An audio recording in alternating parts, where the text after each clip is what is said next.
اهلا بيكم. جايه النهارده وفي دقايق بسيطه جدا اقول لكم ازاي نعمل الكنافه باطعمه اللي بنشتريها من بره. كنافه بالمانجا وكنافه بالفراوله بطريقه سهله وبسيطه، والطعم اوعدكم ان هيكون احلى من اللي بنشتريه من بره 100 مره. تابعوني لاخر الفيديو عشان اقول لكم ايه التكات اللي هنعملها تطلع لنا الكنافه مظبوطه بالطعم والشكل ده. انا هلا ابو بكر، لو اول مره تشوفوني من فضلكم لايك وشير الفيديو، وتعالوا بينا نقول بسم الله ونبدا في تحضير الكنافه. اول حاجه عندي طبعا الكنافه بتاعتي، هستخدم نص كيلو من الكنافه، ونقدر نستخدم ربع كيلو.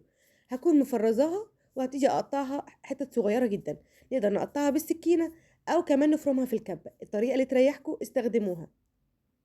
المهم ان هي تكون متفرزه، هتسهل معايا جدا. خلص الكميه كلها بقى واحطها في الفرن على الرف الوسطاني تحت الشبكه مع التقليب المستمر، وعيني عليها ما سيبهاش ابدا. 10 دقايق تكون اخدت اللون الحلو ده. خلاص كده هطلعها بقى وهي سخنه كده، اديها معلقتين من السمنه، هقلبها كويس جدا. ممكن نحمرها على البوتاجاز، بس انا شايفه ان في الفرن تحت الشوايه اسهل. هسيبها تبرد. تعالوا بقى نحضر الطبقه الاولى، وهي طبقه الجيلي. كوبايه من الميه المغليه، هستخدم آه، كيس واحد من الجيلي، جيلي المانجا، وهحط عليه معلقتين كبار من السكر. طبعا انا مستخدمه هنا جيلي مانجا وجيلي فراوله. بنفس الطريقه هعمل جيلي الفراوله. كوبايه كبيره من الميه المغليه، هحط فيه باكت الجيلي كله، وهحط عليه معلقتين كبار من السكر، وهديله تقليبه كده. تمام، هو جاهز عندي. يبقى بنفس الطريقة جهزناهم. خلاص كده هنجيب بقى القالب اللي هنشتغل فيه، وانا هنا استخدمت قالب مقسوم نصين زي ما انتم شايفين. تقدروا تستخدموا اي قالب عندكم، او تقدروا تستخدموا الكوبايات الازاز العادية خالص اللي بتكون عندنا في المطبخ. هحط جزء من الجيلي في ارضية القوالب بتاعتي، وهسيبه يبرد في التلاجة. تعالوا بقى عبال ما يبرد نحضر الكريم شانتيه. عندي هنا كوباية كبيرة من المية المثلجة، وعليها معلقتين كبار من السكر العادي، مش السكر البودر. هبتدي بقى اضربهم كويس جدا بالمضرب بتاعي لحد ما السكر يدوب تماما في الميه. بعد كده بقى هنزل بنص كوبايه من الكريم شانتيه الخام، وعليها كمان ربع كوبايه من الباستر كريم، وعليها معلقتين كبار من اللبن البودر. نقدر نستغنى عن اللبن البودر ونضربها بلبن الحليب بتاعنا العادي، يعني اللي هو كامل الدسم بدل الميه. هضربهم كويس جدا بقى لحد ما اوصل للقوام اللي انتوا شايفينه قدامكم ده. خلاص كده الكريمه بتاعتي جاهزه. هبتدي بقى اقسمها جزئين قد بعض، وفي الوقت ده طبعا هكون مجهزه عندي الفواكه بتاعتي اللي هضيفها. خلاص بقى هبتدي اضيف جزء من الكريمه عليه شويه من المانجا المتقطعين. طبعا المانجا مش موجوده، دي المانجا اللي انا كنت مفرزاها قبل كده، وهديها تقليبه كويسه جدا. ممكن نستغنى عن المانجا ونعملها كلها بالفراوله لو المانجا بالنسبه لنا مش متاحه.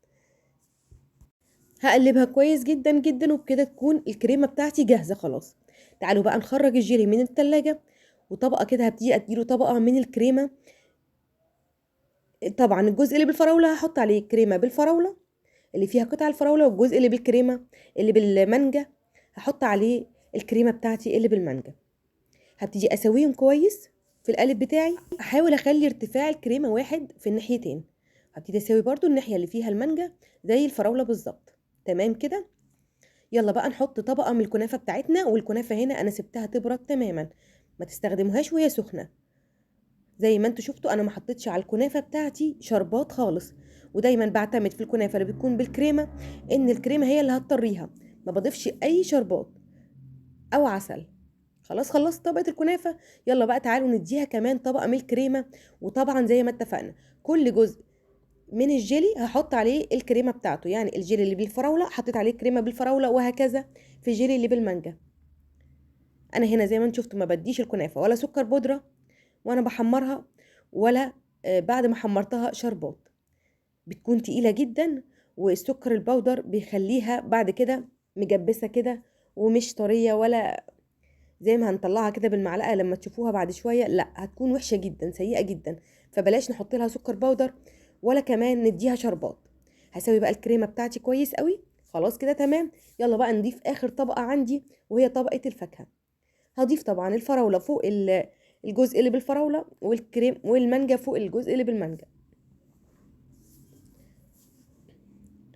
بتكون طعمها حلو جدا في النتيجة النهائية بجد.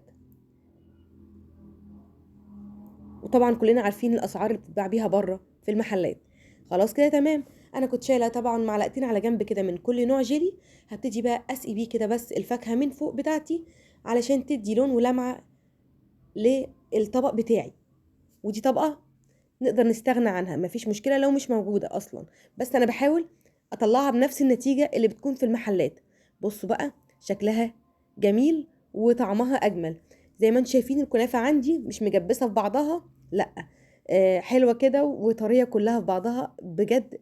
نتيجتها روعه، طعمها حلو جدا، شكلها احلى. جربوها هتعجبكم جدا، واكيد مش هتكون بربع التكلفه اللي هنشتريها من بره. كل اللي انا عملته ده كان بربع كيلو بس من الكنافه، تقدروا تعملوا بنص كيلو عدد اكبر كمان. يا رب تكون وصفه عجبتكم، ما تنسوش اللايك والشير، وبالهنا والشفا.